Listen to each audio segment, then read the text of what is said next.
Vamos a leer hoy el Evangelio según San Mateo, en el capítulo 23, versículos 1 al 12.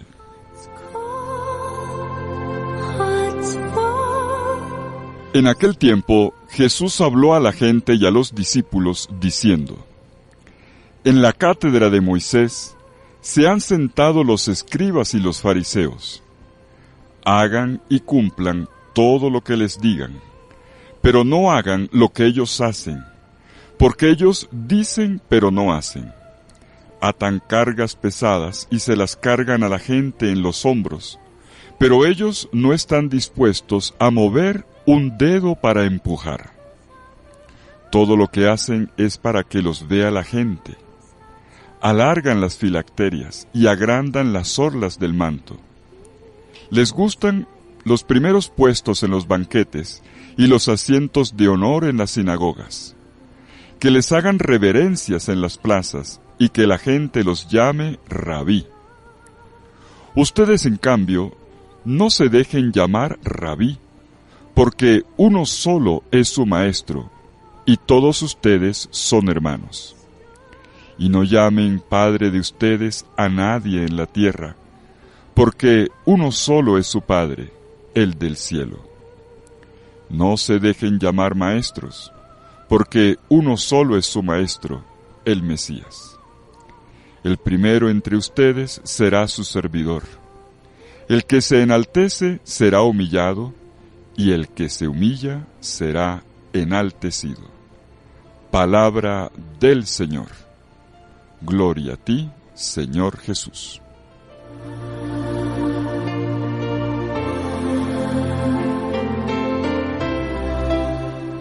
Estamos en el capítulo 23 del Evangelio según San Mateo, un capítulo que registra una fuerte reprensión de Jesús a las autoridades religiosas de Jerusalén. Son palabras dirigidas precisamente a estos adversarios que con frecuencia lo contradecían y que en los capítulos anteriores de este Evangelio de Mateo le habían puesto trampas, lo habían puesto a prueba, lo calumniaban y lo hostigaban con juicios y complots. Son duras, francamente muy duras, estas palabras que Jesús les dirige en este capítulo 23 del Evangelio de Mateo. Y podría a lo mejor sorprendernos que estas palabras vengan del mismo Jesús que perdonó misericordiosamente a los pecadores, que comió con ellos y los hizo sentirse amados por Dios, aunque no se merecieran ese amor. Jesús, podríamos decir, reprende a los legítimos pastores de su pueblo, a los líderes, a los que fueron reconocidos como los expertos en las Sagradas Escrituras, que fueron considerados como maestros ejemplares y como modelos para la comunidad creyente. Porque claro, quien está al frente en el gobierno de una comunidad, lo primero que se espera de ella es que dé ejemplo. Sin embargo, quede claro que estas palabras del Señor no solo golpean los vicios de las autoridades religiosas judías de su tiempo, sino también las de los cristianos de todos los tiempos. Y tenemos que hacer una aclaración todavía de carácter introductorio. Jesús no se está dirigiendo a las autoridades en general, sino a aquellas que mandaban en ese preciso momento. Por eso estos reproches no deben aplicarse de manera generalizada, sino que deben repetirse para nosotros los cristianos. No es para levantar el dedo contra nadie, sino para que nos revisemos. Nosotros, los que desempeñamos una función en la iglesia, y muchas veces somos considerados por nuestras comunidades como hombres y mujeres de Dios. Por lo tanto, escuchemos con total obediencia estas palabras de Jesús en este camino de Cuaresma, para que podamos revisar nuestros corazones.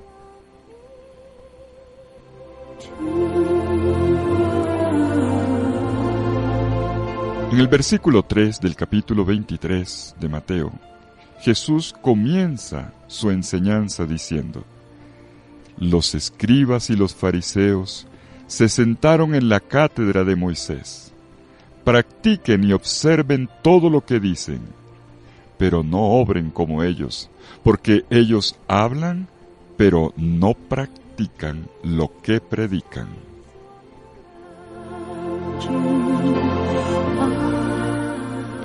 Hay una cátedra del pueblo de Dios. Hay un ministerio, un servicio prestado a los creyentes. Y es la tarea de proclamar la palabra de Dios contenida en la Sagrada Escritura, en la Torá, dada por Moisés a Israel en el desierto después de la liberación de Egipto.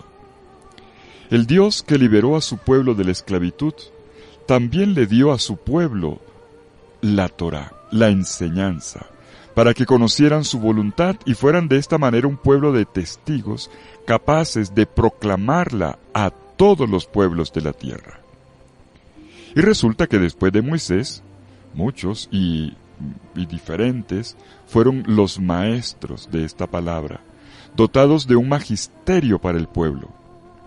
Y en los años 30, en tiempo del Jesús terreno, contábamos también con muchos de estas personas. Eran líderes y guías religiosos, generalmente educados de manera consistente en la tradición.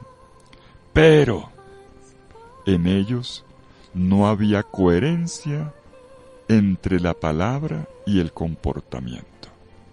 Y por eso carecían de autoridad en medio de la gente. Les faltaba la exusía. La gente, el pueblo de Dios podrá ser sencillo, pero la gente no era tonta y se daba cuenta de las incoherencias de sus líderes. Predicaban a los fieles, pero en realidad no practicaban lo que decían. Eran personas divididas que decían una cosa con los labios, pero pensaban otras con el corazón, como se dice en este mismo Evangelio de Mateo capítulo 15 versículo 8. Me honran con los labios, pero su corazón está lejos de mí, lo dice Jesús citando a Isaías 29:13. Y Jesús, entonces, pronuncia imperativos. Poiésate, kai tereite, dice en griego. Hagan y practiquen. Hagan y practiquen son verbos que nos remiten al Sinaí, que nos recuerdan el compromiso del pueblo de Dios de vivir la alianza con Él. En Éxodo 24:7 se dice que el pueblo a una sola voz le respondió al Señor: lo que tú nos has dicho lo haremos y lo escucharemos. O mejor, lo entenderemos en la medida en que lo pongamos en práctica. Y este compromiso, este voto que hizo el pueblo, tenía que aplicarse con mayor razón a los líderes del pueblo del Señor. Pero estos, en cambio, la desgastaron con su proclamación verbal, pero no sostenida por la vida. Ellos no escucharon en profundidad, porque quien escucha al Señor le hace caso. Y prefirieron escuchar la palabra de Dios solamente para echar discursos, para predicar, pero ellos no la escuchaban para sí mismos, para llevar una vida según la voluntad de Dios a través del discernimiento inteligente y de la acción llena de caridad. Y, como he dicho, estas palabras de Jesús no son para levantar el dedo contra nadie. A nosotros también nos puede pasar lo mismo, que digamos una cosa y luego no actuemos en consecuencia. Pero debemos confesarlo a nuestros hermanos y hermanas, sin pretender ser ejemplares, si no somos coherentes con nuestro comportamiento real y cotidiano. Somos pecadores, y esto es algo que no negamos.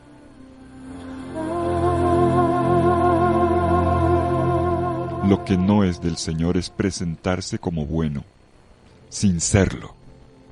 Presentarse como santo, sin serlo. Presentarse como una persona correcta, sin serlo. Y esto es lo que Jesús define como hipocresía. Y Jesús claramente lo tacha, lo condena. Es un comportamiento que en realidad favorece la ceguera de uno mismo, hasta el punto de que uno llega a creer que ve, o incluso juzga, señala a los demás como ciegos, estando uno peor, como dice Jesús en Juan 9:41. Fingir es jugar un papel sin estar convencidos ni ser consecuentes. Y esto no es santidad. Esta es la peor corrupción de la vida espiritual.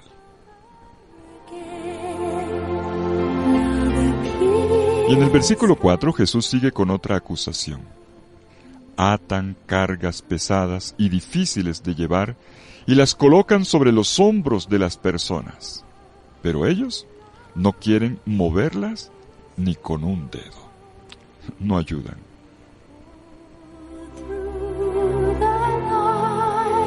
Mandar pero sin colaborar.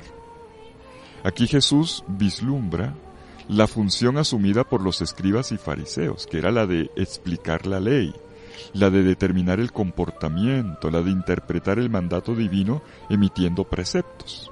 Y eso no era una cosa mala, porque fue así como la palabra de Dios, dada como Torá, se convirtió en enseñanza y quedó preñada de prescripciones legales muy detalladas. Al principio el propósito era el de poner un cerco alrededor de la ley para cumplirla. Este lenguaje era muy de los rabinos, el cerco de la ley. Pero en realidad, estos preceptos humanos resultaron convirtiéndose en cargas impuestas a las personas. En lugar de ayudarlas a vivir con libertad en el espíritu, las agobiaba más. Y aquí, la reprensión de Jesús contra los maestros vuelve a ser fuerte. Ellos imponen cargas, pero ellos no ayudan ni con un dedo. De hecho, así se anula la palabra de Dios, como ya se había indicado también en el capítulo 15, versículos 3 al 6 de este Evangelio de Mateo. Y la lectura que Jesús hace de este comportamiento, esta vez es todavía más profundo. Dice el versículo 5, todas esas acciones las hacen para ser admirados por la gente. Ensanchan sus filacterias y alargan sus franjas. Repito el versículo 5. Todas esas acciones las hacen para ser admirados por la gente. Ensanchan sus filacterias y alargan las franjas. Este es el vicio de quien cree tener poder sobre los demás. Y por eso quiere subrayarlo, quiere manifestarlo. Ser reconocido por la gente. Ser vistos como personas que dan testimonio de fe, con un buen propósito, para educar a los demás y dar un buen ejemplo. Presentarnos a nosotros mismos con un afiche bien grande para que la gente nos admire y nos reconozca. Y Jesús no aprueba esto. ¿Cuántas veces estas actitudes encubren intenciones escuálidas y embusteras? Los testimonios deben ser leídos por aquellos que nos ven y nos oyen, no dados por el cuidado de nuestra imagen, por cuidado de imagen de parte nuestra. Lo que nos corresponde a nosotros es vivirlo, y con sinceridad, sin hablar de nosotros mismos y de nuestras buenas obras. Deben ser los demás los que con su discernimiento juzguen la verdad o la falsedad de lo que nosotros decimos. No nos compete a nosotros mostrarlo. Desafortunadamente, este exhibicionismo religioso, convertido en afiches, en imágenes, en promoción de imagen de los predicadores, este exhibicionismo religioso todavía está presente en nuestras iglesias de hoy.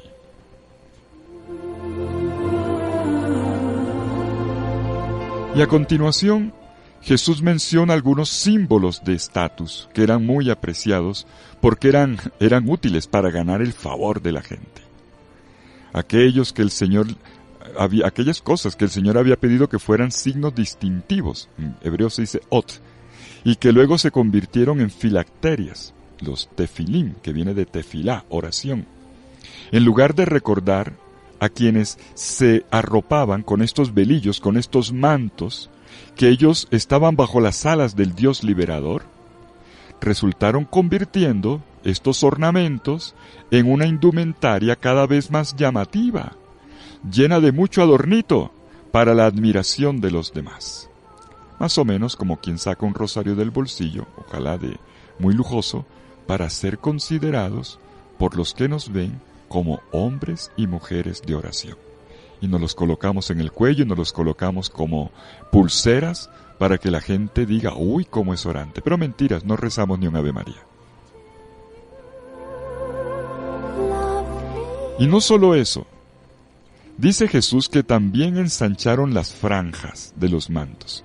Se está refiriendo a los flecos, los en hebreo los tzitzit, los flecos que caían en las esquinas del manto de oración y que estaban hechos para recordar a Dios. Pero en realidad, cuando se ponían con todos estos detalles estéticos, ya no recordaban a Dios, sino simplemente para que la gente los viera bonitos, para ser admirados como personas de oración. Esta es la perversión de los instrumentos dados por Dios para confirmar la fe y la escucha de su palabra, y ellos los convirtieron en un mecanismo pérfido, en instrumentos para recibir aplausos y honores. Y enseguida viene la consecuencia, Versículos 6 y 7. Les encantan los asientos de honor en los banquetes, los primeros asientos en las sinagogas, los saludos en las plazas, y además que el pueblo los llame maestros, rabí. Cuando se ejerce la autoridad, uno es presa fácil de estas tentaciones. Se obsesiona por el vestido, por la ropa. Claro, que se dice que una imagen vale más que 1000 palabras y que la comida entra por los ojos. El predicador está más preocupado por la pinta. Se viste como los que están en los palacios del poder y empeña comportarse así, como una persona muy mundana, a lo mejor para dar gloria a Dios y prestigio a la iglesia, pero en realidad profesando una falsa humildad. Sabemos muy bien que eclesiásticos muy humildes o pobres se esconden debajo de ropas sofisticadas o de atavíos suntuosos.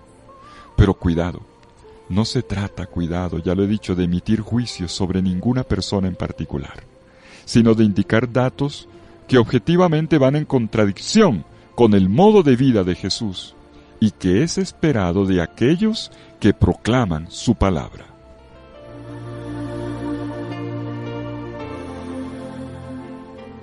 ¿Y cuál era el mejor lugar para aparecer sino los almuerzos y las cenas, las fiestas, los banquetes, tal como sigue ocurriendo en el mundo?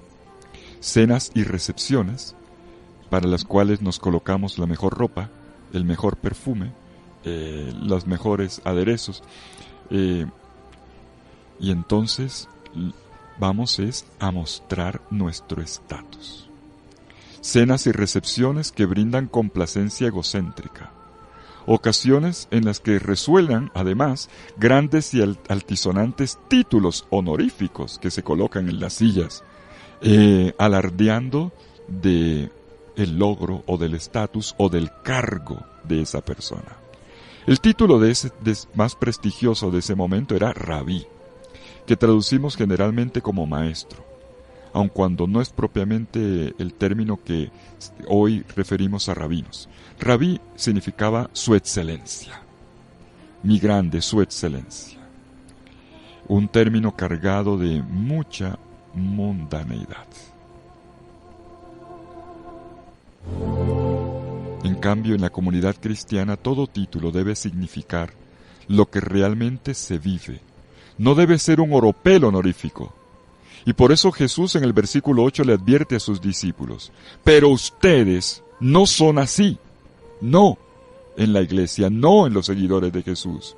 No se llamen rabí, porque uno solo es su maestro, y todos ustedes son hermanos. Y no llamen padre a ninguno de ustedes en la tierra, porque uno solo es su Padre, el que está en el cielo. y no llamen guías, porque no se llamen ustedes mismos guías, porque uno solo es el guía de ustedes, el Cristo. Versículos 9 y 10. Se le advierte al discípulo de Jesús algo muy importante. Rabí, guía, son títulos que deben aplicarse solo a Él, al Cristo de Dios, como también solo Dios debe ser invocado como Padre. Tenemos palabras pulcras, claras, a las que sin embargo pocas veces nos hemos mantenido fieles a ellas. Ya en la iglesia primitiva esto fue un tema de debate. ¿Cómo llamar padres a aquellos que nos dirigen? Y claro, la iglesia entendió que el título era válido porque se vivía en la paternidad de Dios, generando hermanos y hermanas en Cristo, en la fe. Y eran los encargados de la enseñanza, por lo tanto eran claramente guías. Sin embargo, solamente es válido en la medida en que es transparencia de Dios. Y terminamos con esto. Lo decisivo de esta advertencia de Jesús está dicho precisamente en la última línea de nuestro pasaje. En la comunidad sí hay alguien que preside, sí hay alguien que es mayor, que es más grande, pero no es el que se lo atribuye a sí mismo, sino el que realmente es humilde y servidor de los demás. ¿Quién es el más grande? ¿Quién es el primero en la comunidad cristiana? Porque es que se necesita un hermano mayor, se necesita uno que presida la comunidad, sí, pero que sea el servidor de todos, que esté dispuesto a lavar pies, que se rebaje y que se despoje de toda potestad, de toda vanidad, de toda arrogancia, siguiendo el ejemplo de Jesús. Y entonces un siervo del Señor así será exaltado. La última palabra de Jesús es una sentencia inolvidable. El primero entre ustedes será su servidor. El que se enaltece será humillado, y el que se humilla será enaltecido. El que se comporta como Jesús será exaltado. De lo contrario, será rebajado, depuesto del trono, degradado en el banquete celestial. Y en este punto ya Jesús va cerrando su enseñanza. Y hay que recordar que no se trata de simples regaños y que no se aplican simplemente al mundo judío, se refiere a nosotros los cristianos. Es algo que siempre hay que purificar en el camino con el Señor. Son advertencias duras que nos llaman a la conversión.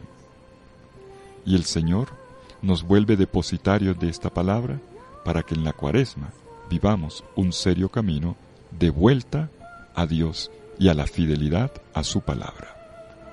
En todo caso, tendremos que leer estas enseñanzas de hoy de Jesús, recordando una famosa frase que dijo San Jerónimo de Estridón, hace 800 años, en un comentario que le hizo. Él dijo esto: «Ay de nosotros, miserables, que hemos heredado los vicios de los religiosos». Que el Señor los bendiga, en el nombre del Padre, y del Hijo, y del Espíritu Santo. Amén. Feliz día para todos.